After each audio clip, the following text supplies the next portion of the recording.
Hey everyone, and welcome to The Explainer.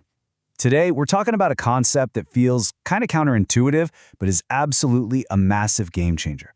We're unpacking the idea that absolute silence about your money is literally your ultimate wealth preservation hack. We're going to explore 10 critical financial secrets that you should never, ever share with anyone.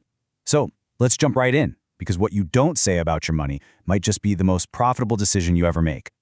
So why exactly is spilling the beans about your financial success such a huge mistake? Look, we get it. It's a totally natural urge. You hit a big milestone, your first 100,000, maybe your first million, and the desire to brag is incredibly strong.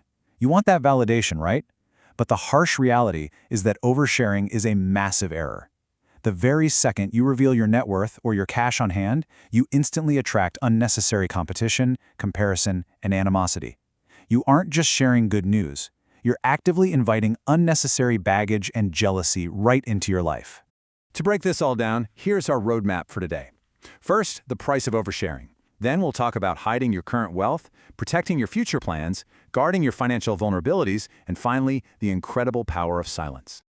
All right, let's jump right into part 1, hide your current wealth, which is all about protecting your immediate assets.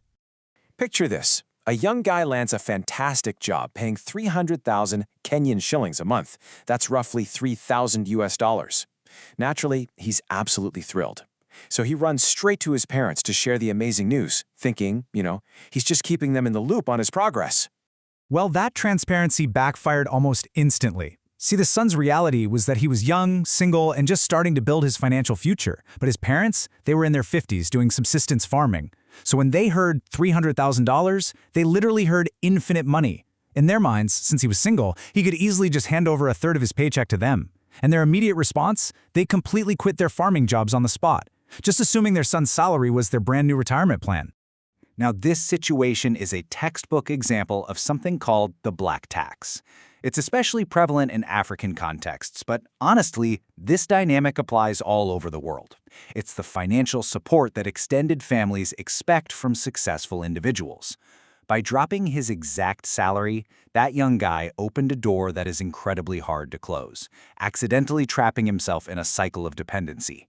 When you broadcast how much you make, you are basically begging for this exact kind of pressure. So what do you do when people start asking prying questions? You use the 50% rule.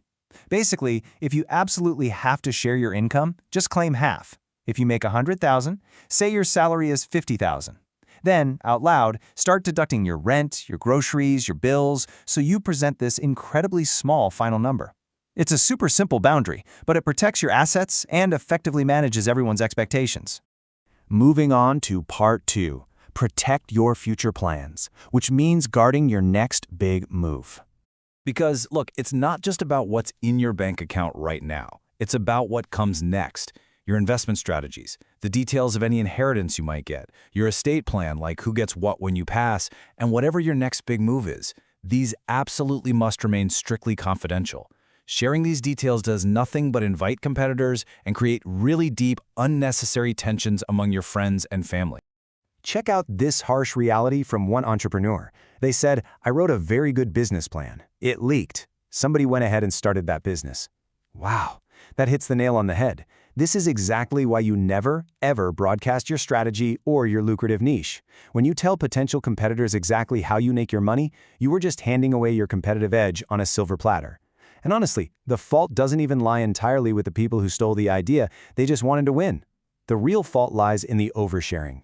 Which leads us to a seriously fantastic operational rule. Buy it first, explain it never. Whether you're planning to buy a piece of land, invest in a new vehicle, or launch a side venture, just execute the plan. Let the results speak for themselves. Seeking that early validation from your peers will so often derail the process before it even gets off the starting line. Okay, part 3. Guard your financial vulnerabilities. These are the weak spots scammers love to exploit. Look, we all have vulnerabilities, right? Starting with the obvious stuff, security info like PINs, passwords, and OTPs. The threat there is digital theft, so obviously never share them. But here's the thing, emotional weaknesses are an equally massive vulnerability. If you admit out loud that you just can't say no to a sad story about a sick child, or that you'd give anything to a pastor who asks for support, you're painting a giant target on your back for con artists and crooked manipulators.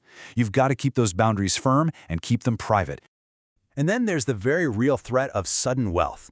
In the source material, there's this tragic story of a man in a Kenyan town who won a massive bet, bragged about it to his friends, and literally lost his life because of the jealousy and violence it sparked. To survive a sudden influx of cash, you have to use the windfall rule. Here's how it works. When massive money hits your account on day 0, the rule is strict. For the next 6 months, you maintain your exact current lifestyle. Make 0 big purchases, no cars, no land. You just let the reality quietly sink in. Only after month 6 do you actually begin your strategic planning. Finally, we arrive at part 4, the power of silence, and figuring out who actually needs to know. So if you're sitting there wondering who is genuinely qualified to hear about your financial milestones, your net worth, or your available cash, well, the answer is remarkably small. Actually, 99% of the people in your life, yes, including your close friends and extended family, fall squarely into the nobody category. The only 1% who should ever see your financial records is a neutral, private financial consultant, a professional who has absolutely zero personal interest in your life other than what you're paying them to give you objective advice. So, it all distills down to one incredibly powerful takeaway. Keep quiet, keep winning. Silence isn't about being sneaky or deceptive. It is literally your strongest shield. It protects you from the black tax. It prevents unnecessary animosity and jealousy before it even starts. And it keeps your competitive edge razor sharp. As we wrap up today's explainer, I want to leave you with a question to really think about. Who in your life knows way too much about your wallet right now? Take a hard look at your financial boundaries today, audit who has access to your information, and just remember, your financial success is best enjoyed in absolute silence. Thanks so much for joining me for this explainer.